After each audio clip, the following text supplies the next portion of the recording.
All right, welcome everyone that's joining us online and those in person. I want to introduce Dr. Emily Huff, who is joining us today to discuss opportunities for collaboration based on some of the research that we are doing together. And so before the presentation, I just want to do a quick territorial acknowledgement, and then I'll introduce Emily. So the University of Waterloo acknowledges that much of our work takes place on the traditional territory of the neutral Anishinaabe and Haudenosaunee peoples. Our main campus is situated on the Haldimand Tract, the land granted to the Six Nations that includes 6 miles on either side of the Grand River. And our active work towards reconciliation takes place across campuses through research, learning, teaching, and community building, and is centralized within our Indigenous Initiatives Office. So a quick bio on Emily. Dr. Emily Huff is an assistant professor at Michigan State University in the Department of Forestry. She earned her Master's of Science in Natural Resource Science and Management at the University of Minnesota and her PhD in Forestry at the University of Maine. She studies coupled human and natural systems in two ways. First, integrating social and ecological data to predict effects of human behavior on forest ecosystems. And secondly, measuring the influence of resource quality and availability on decision-making. So prior to joining the faculty at Michigan State, Dr. Huff worked at the USDA Forest Services Northern Research Station as a research forester. And Dr. Huff is also serving as the co-editor-in-chief of the scientific journal Society and Natural Resources, as president of the Michigan Forest Association, and as chair of the SAF B1 Private Forestry Working Group. So with that, I will hand it over to Dr. Huff. Thanks so much for joining us today. Of course. So hello, everybody on Zoom and everybody in person. It's our sort of weird duality these days. So my plan today, I know that was a slightly different, more simplified title than was advertised online, but really the goal of this visit for me today, other than seeing my great colleague and friend Grant, was to think through some opportunities for collaboration more generally and then related to the specific project that Grant mentioned. So I'll give a little bit more background than what Grant just shared. I'll talk about the specific project, and then I'll talk more about sort of general ideas for partnership. So I'm here funded by a strategic partnership grant from Michigan State University's Canadian Studies Center. So MSU has a keen interest in building bridges between our institution and institutions of higher ed in Canada. So I think of myself as an ambassador today to try and make that happen in whatever ways I can, whether that's in the natural resources domain, thinking about our two water institutes, in my realm of social science, just whatever ways we can build partnerships. I am here to try and help make that happen.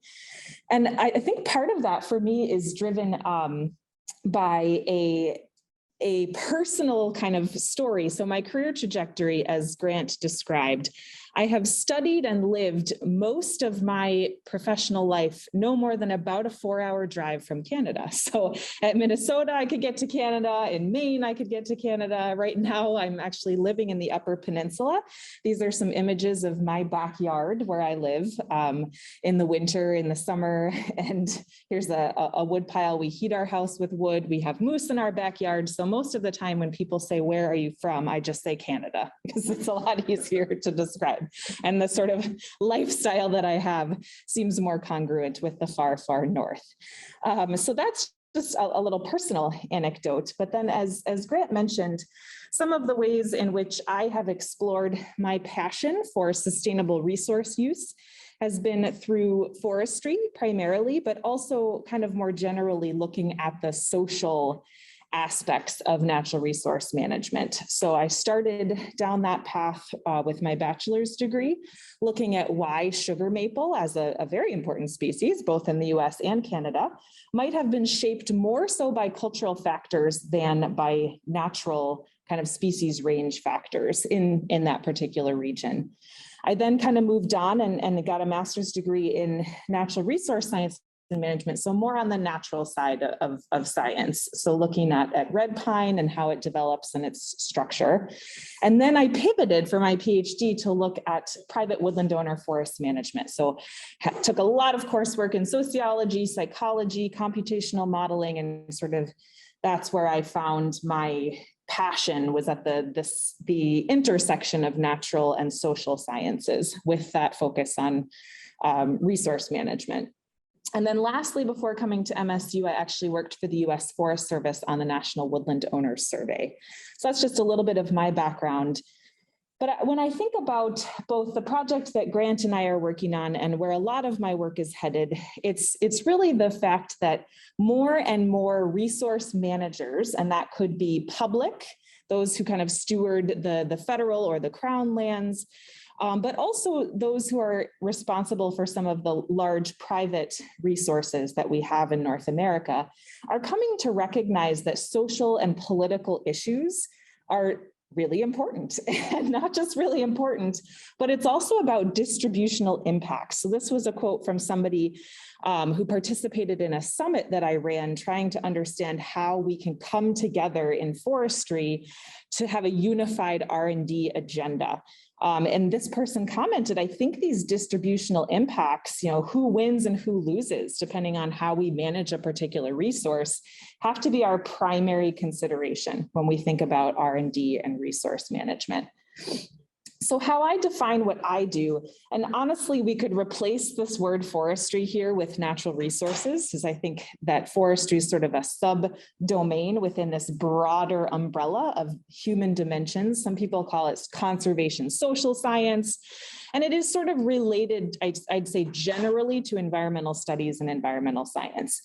But how it kind of evolved academically, I sort of put down in the corner there the journal that I'm currently co-editing, was this kind of flagship moment where people from sociology, from environmental psychology, from economics came together and said, there's this, if we want to call it a discipline or a subdiscipline or a field or a problem orientation, either way, we should recognize this as its own kind of concept with its own set of theories and its own kind of important contribution to our understanding of natural resources. So that was when the journal Society and Natural Resources was born. And then from there, from I'd say the early 90s through today, there have been a number of really important theories like social ecological systems theory and institutional analysis and development that have really pushed the field forward and sort of helped it to coalesce. And then I'd say in forestry specifically, there's been a couple of articles, one that I sort of excerpted here, that have really pointed to a need for this type of inquiry in natural resources. And this one is specific to forestry, but I've kind of highlighted there what the article says. It's like, these are the top things we have to think about in natural resources, things like conflict, things like how does the public participate in natural resources, things like rural community dynamics, cultural resources, demographics. So, you'd think you'd see things like, how do we grow trees? How do they grow effectively? What are the climate change and sort of water ramifications? Not that those aren't important, but a recognition that we might be leaving behind some of these social factors. So as Grant kind of mentioned in my short bio, these are the things that motivate me to do the work I do, which is to understand the effects of human behavior on resource quality and quantity, and to understand the effect of ecosystem services that natural systems provide to humans, and then how we coordinate management and policy goals at a landscape scale. So my kind of main areas of research are sort of up here, understanding management behavior, whether that's from an individual psychological perspective or a landscape scale governance perspective. And then number 3, I think is really important too, when we're thinking about the Water Institute here today, is to think about those forest ecosystem services. So my research story, I've done a lot of work with private landowners, which I know is a unique ownership category in the US, less so in Canada, although I think Ontario is an exception to that. And have new projects where I'm starting to delve actually into agricultural conservation behaviors. So looking not only at forest landowners, but agricultural owners as well. Wood products and bioenergy has been a major area of research for me. And then with this new project that Dr. Gunn and I are working on, I'm also moving into this world of Indigenous natural resource management and understanding different ways of knowing and knowledge co-production. And so this project that we're working on came about actually in parallel to a graduate student who's a member of a US tribe in the southwestern US came to my lab group. And so I've actually got two different projects focusing on aspects of Indigenous natural resource management at the moment. Since this is the Water Institute, I did want to pause and mention one project that I did a few years ago that has since snowballed into a couple additional projects that link forests and water. So this is kind of this broad concept. My good friend in Michigan at the State Department of Natural Resources has this really, really incredible passion for what he calls forests to faucets. So anything that links forests and drinking water and just water quality in general. So what I have up here is one of those crazy slides that you put together because you just can't bear leaving anything out. But essentially this project, a graduate student of mine interviewed all of the possible stakeholders in this chain that links forests and water. So the landowners, industry, consumers, just general population, people who drink water, which is, I think theoretically everybody, nonprofit organizations, local governments, policy makers, and water providers, so utilities, or in some cases, those with individual wells, we sort of lumped into that category as well. And she was looking at who has influence, who can impact this link between forests and water, who has responsibility, and who has reliance on this resource. And do they, I suppose was sort of the question, do they understand that forests are an incredible resource for water quality and source water protection? I think generally what she found is the awareness was a lot lower than we expected, especially in a state like Michigan, where we are surrounded by lakes. Water is a huge part of our culture and should, in theory, be a big part of how we understand the world. But linking that water to our forests was just not top of mind for all of these stakeholders. And this next quote here kind of illustrates that. I'm not sure, and this is the perspective of a nonprofit organization in Detroit, I'm not sure that beneficiaries always recognize, and we sort of paraphrase that link. I'm not even sure that water providers do. I think really the only people that see the link between forests and water are you scientists, is sort of what they said to us. We don't really put a lot of value into it. We just assume that we have to figure out a way to provide clean water to our residents without thinking about the role that forests play, was sort of the thesis of that, all of that research. And that there's the citation for that paper. But what that's led to for me is now two funded projects where the focus is how do private forest landowners fit into this chain, this forest to faucets kind of link. So we've got some funding to look at to actually map out how different forest land within a watershed contributes to water quality, and how we might use that as an argument for providing more technical and financial assistance to those landowners to keep their forests as forests, to manage them sustainably, and those sorts of things. So if anyone on the call is interested in learning more about that work, or possibly extending that work, collaborating across borders, that's going to be a growing area of research for me for sure in the future, and others as well. We've got partners actually in Wisconsin, Ohio, and I think Minnesota as well. So then the next thing I want to touch on is this new project. So the actual title of the project has the NSF program sort of appended to the beginning of it, but the general title is a holistic approach to monitoring abrupt environmental shifts in the Kluane Lake region. And so up here, I've got the National Science Foundation, how they've conceptualized this particular funding pool.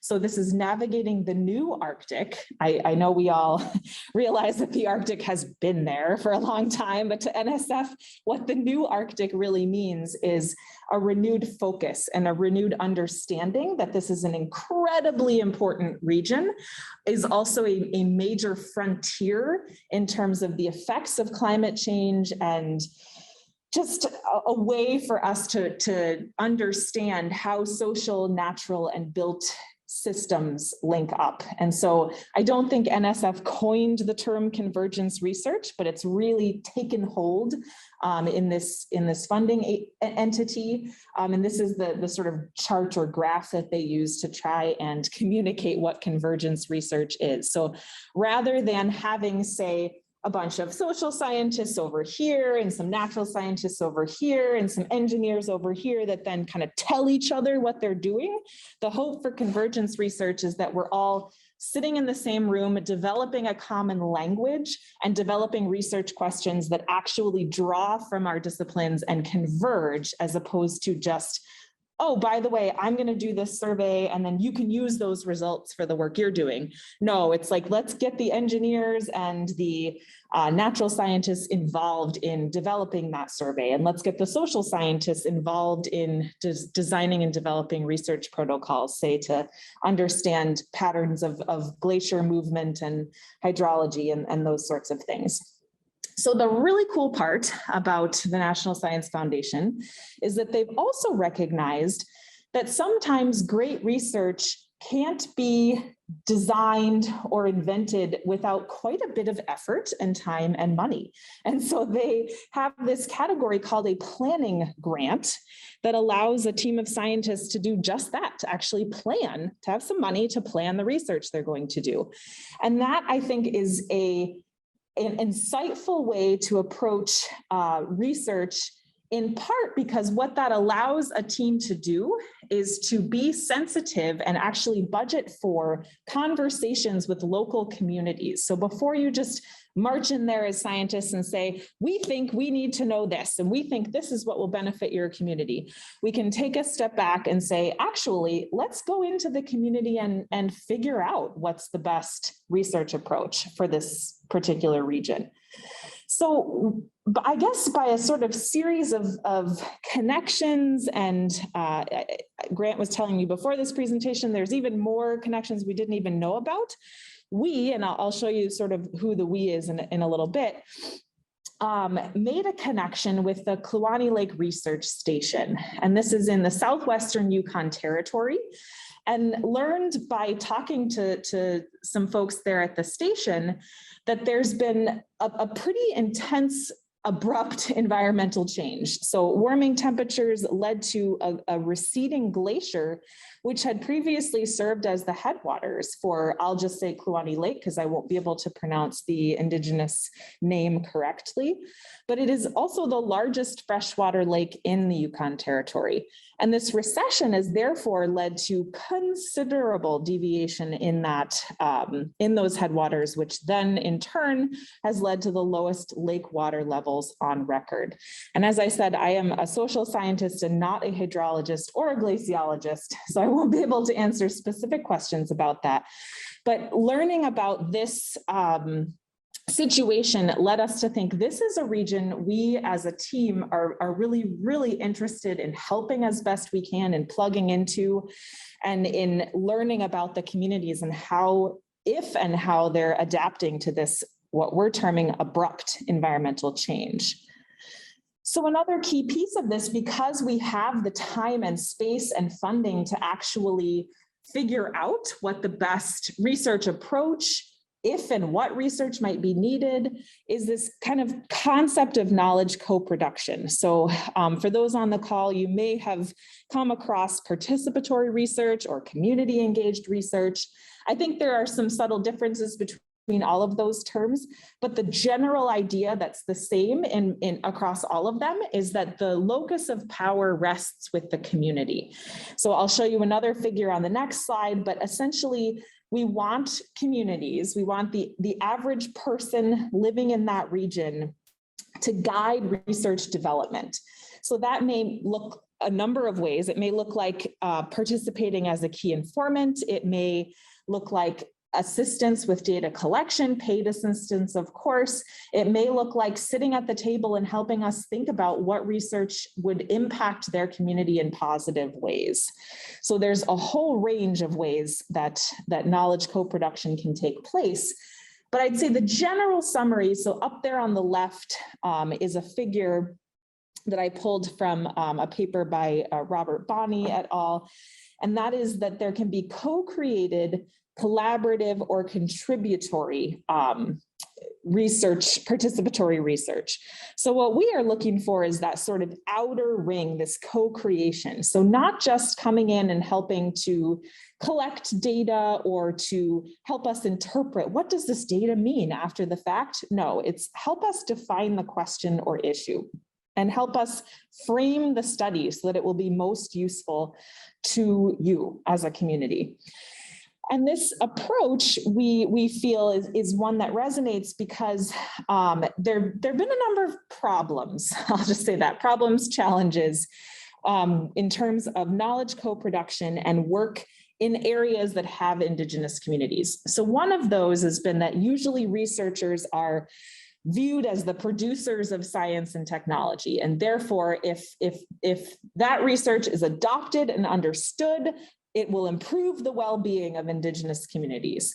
The other sort of problematic view of knowledge co-production is that researchers just extract knowledge from Indigenous communities. So we say, we value traditional ecological knowledge, we value the knowledge you have, please tell us, and then we will turn it into something that's usable, whether that's to help you generate profit, whether that's to help you manage your resource, et cetera.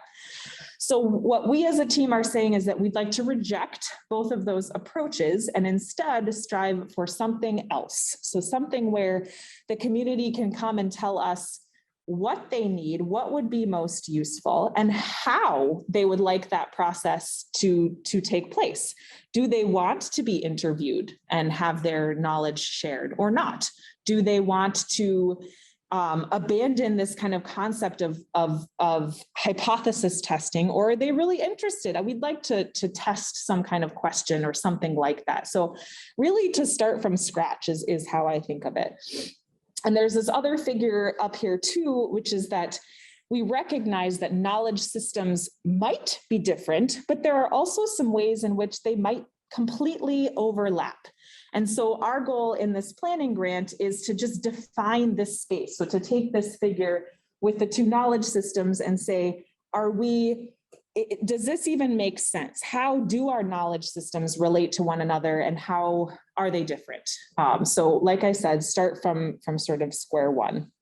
So to kind of summarize that, we would like to adopt a completely embedded, community engaged and participatory approach to developing our research questions and designing a data collection protocol that is meaningful to the community.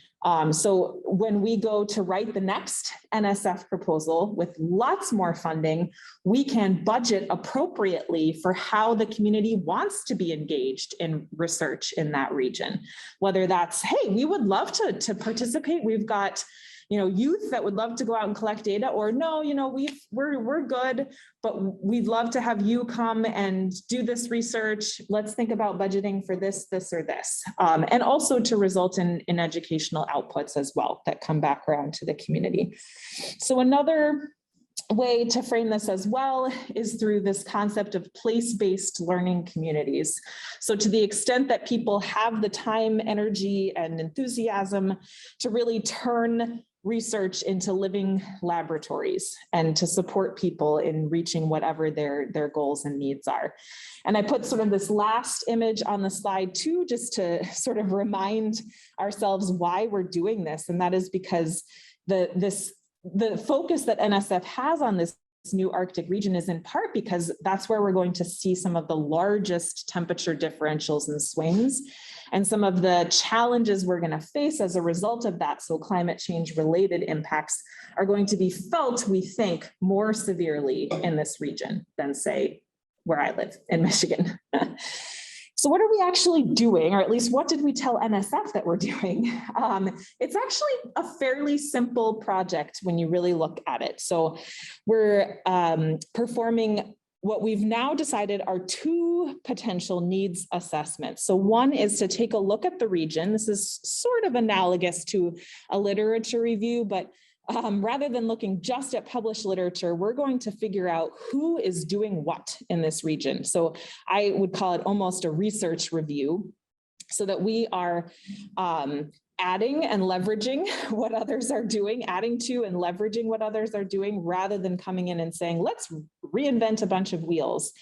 And also to understand what the different communities, whether it's a First Nations community or some of the other towns within the region, what are they already working on? What do they feel like they already know and don't need answered? And what do they feel like are some open questions or challenges or uncertainties that they're facing?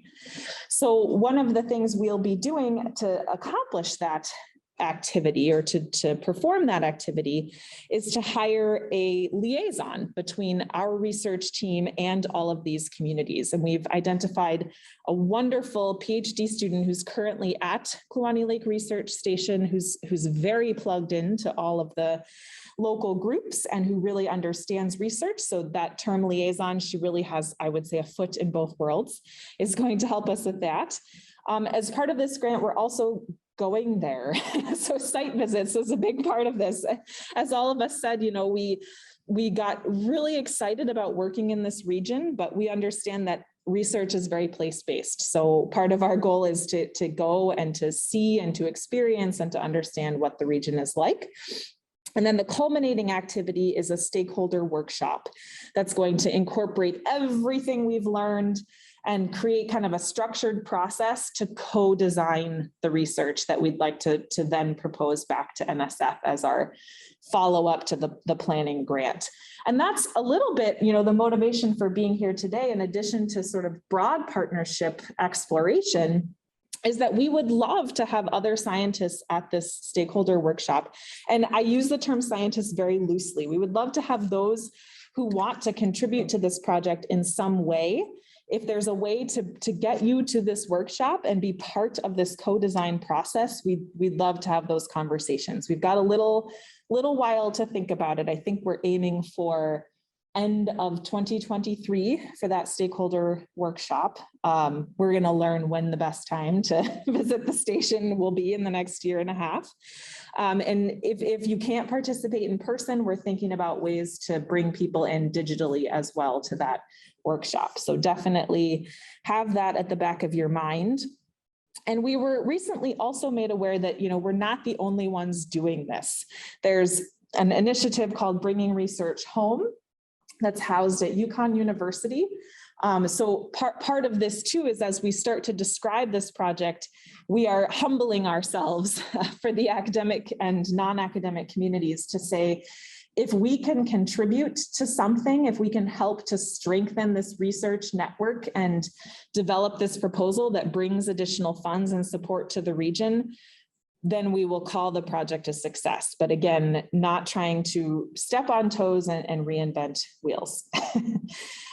So thinking, moving forward, I'd say to sort of any discussion, if there is some, I know it can be sort of hard to manage between Zoom and the real world, but we're super open to feedback. And my email address is really simple. It's ehuff@msu.edu. I'll post it too on one of the slides. But this is our kind of current team of partners. So I mentioned this a little bit earlier. We have support from both the Arctic Institute of North America, but also a group called ICARVIC, who's working in the region, or at least will, we hope, be working in the region again. And they are a bridge too with the educational component, so with curriculum development. Co-PI Sally, who's currently at the University of Minnesota Duluth, her focus is in hydrology. Grant, as many of you hopefully know, I won't try and describe everything that he does since he's sitting here. And then our two partners from University of Calgary, so Henry Penn and Matt Ayers, and that photo is of Henry, goes by Harry, standing in Kluane. So I guess I'll just sort of open by saying we are interested in informing the needs assessment. So if you know of ongoing research in the region or really research that's relevant to similar or related potential environmental challenges, ideas for collaborators and experts.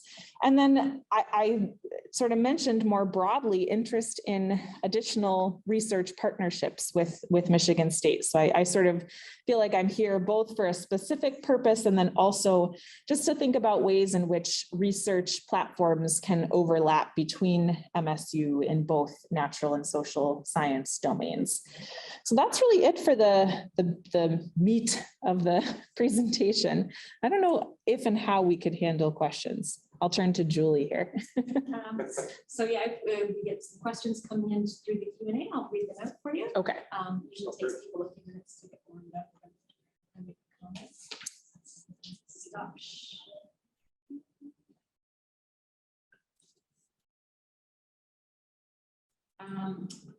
I have a quick question. Yeah. I really enjoyed the presentation. Thank you. I loved your co-management and your co-creation approach. Is that something that you came up with specifically for this project, or is that an approach you use for most of your work? Great question. And actually, that reminds me too that it is not new or original. I think I have yet to have a truly original academic thought, but I figure that will come in time. I think it's always built off of what others are doing and making incremental improvements. But the concept of knowledge co-production, I feel, is still a bit muddy. It's been thrown out there, I think, as a sort of planting a flag and saying, we know this is important and could be a path forward that helps us break free from some of the challenges we've had with managing natural resources at a landscape scale and being sensitive to all the different stakeholders like First Nations or Indigenous communities. But everybody approaches it in slightly different ways. So one thing I did want to mention is the journal, Society and Natural Resources. We are currently developing a special issue that could be as big as it could be big. And we're trying to bring together everyone working on knowledge co-production and really define what that means. So what does it mean from a theoretical perspective, but what does it mean practically? So who out there is doing it? How are you doing it? Has it been successful? How do you measure success? So one of the goals for both the NSF funded project, but also for me professionally, is to use that special issue as a vehicle to really understand where things are in 2022 with respect to knowledge co-production. So we know it's happening in agricultural systems, in forestry systems, in fisheries, in other sort of extractive domains, but we're not quite sure what the best practices are and who's having success. And again, how they're measuring that success. Is it just the researcher who feels like this is successful, or is it the other communities who are participating that do? So I'd say it's developing. And have you started any of that planning phase or any of that co-management work yet? Not yet. So our big success as of just a few weeks ago was to finally identify the community liaison. So the next steps then will be to take that lay of the land. And we've also learned that at least one of the First Nations communities living in that area has already done their own needs assessment. So if they're willing to share that with us in some form, that I think will sort of start the ball rolling on, okay, so now you have identified needs. We as a research community think there might be some interesting research questions. Now, how do we come together and figure out a path forward?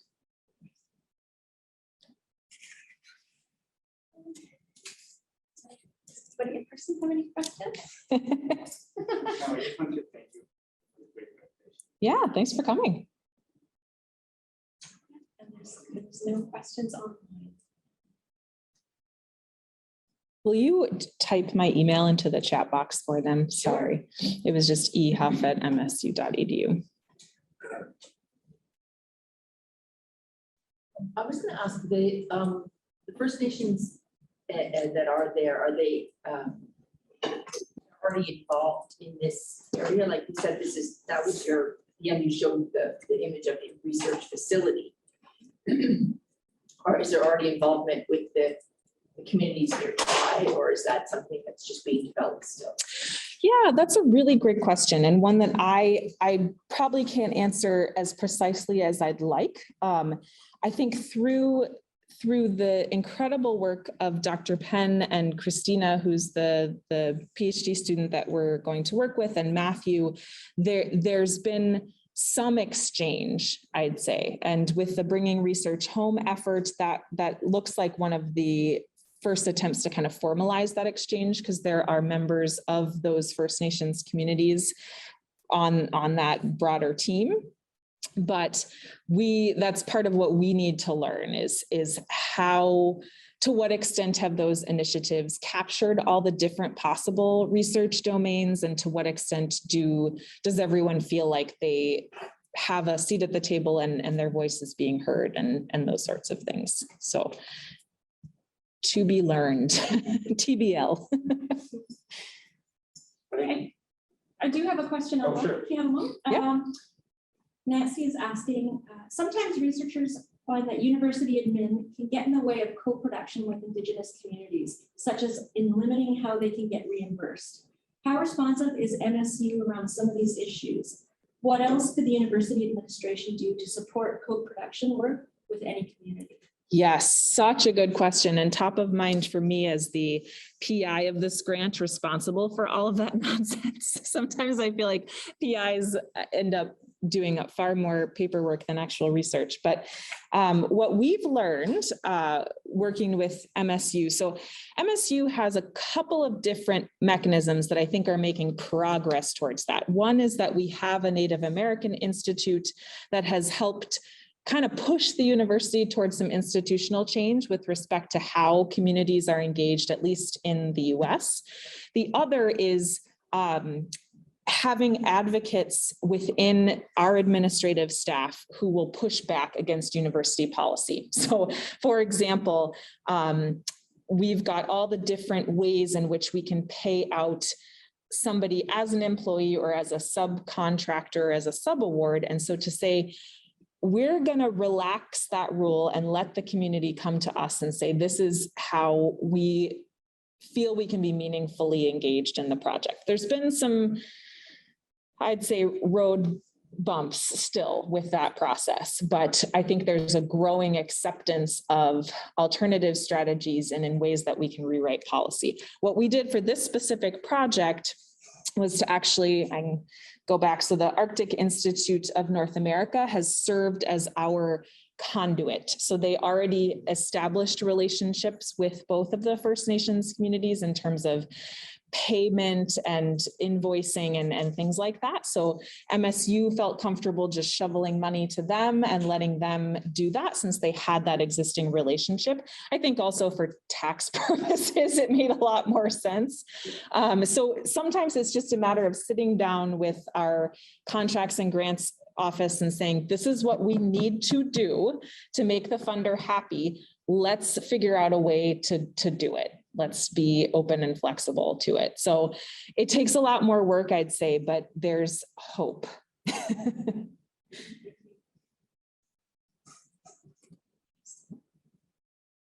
there anything else there too?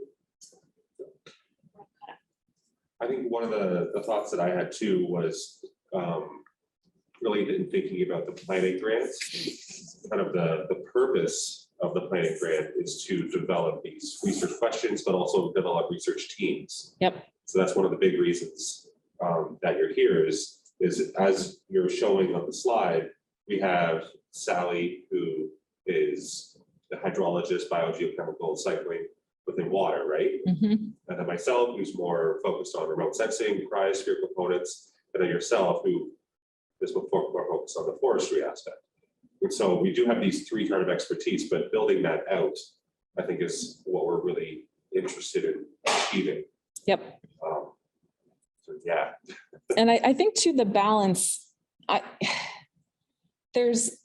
a lot of benefit to working with scientists who've worked in the region, the target region. There's also, though, I think some benefit in having other eyes on a research project, because I sometimes feel that when I do work in my own backyard, whether that's literally in my backyard or Michigan generally, when I bring in an external collaborator, they completely open my eyes to things that I have never seen or explanations for what I'm seeing. So I see benefit in putting together a team that also emphasizes the expertise of being embedded in a region with having that fresh set of eyes that can say, I think there's a critical causal mechanism that you're missing here that might explain what we're seeing. So I think that's another great part of what we're trying to build is having that balance.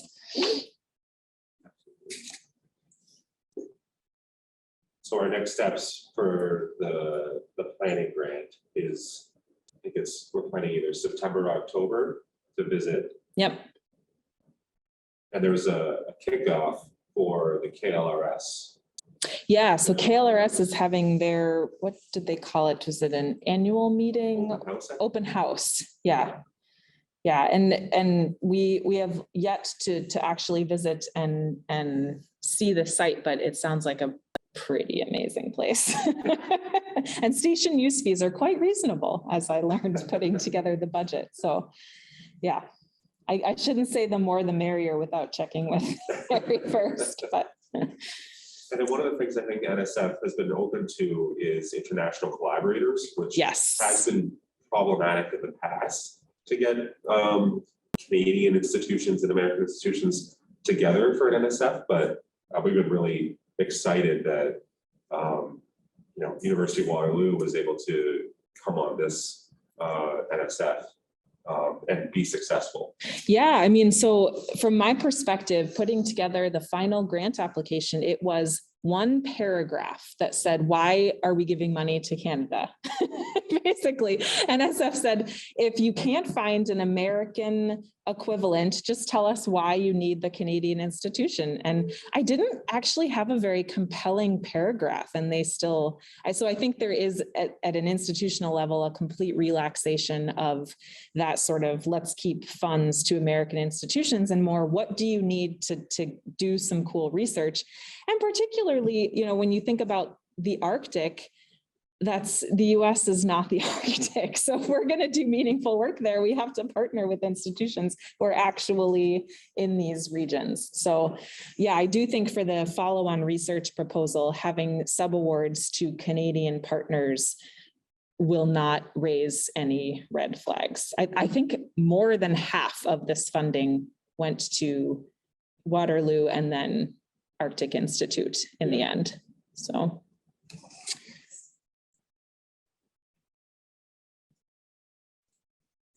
Okay. Awesome. So I think if for anyone who's still on the call, if you're interested in, I wonder if we should stand there. So oh, okay, yeah, some people online. You're a ghost. yes, I'm a ghost until I come here. For anyone else who's on the call and you're interested in either following up, discussing potential research interests, collaborations, or just interested in what we're doing, feel free to reach out to myself or Dr. Huff, and we'll be happy to get together, whether it's virtually or in person. As you can see, I'm willing to travel. Yes, absolutely. Thank you for joining us. Thank Really you. appreciate it. Thank you.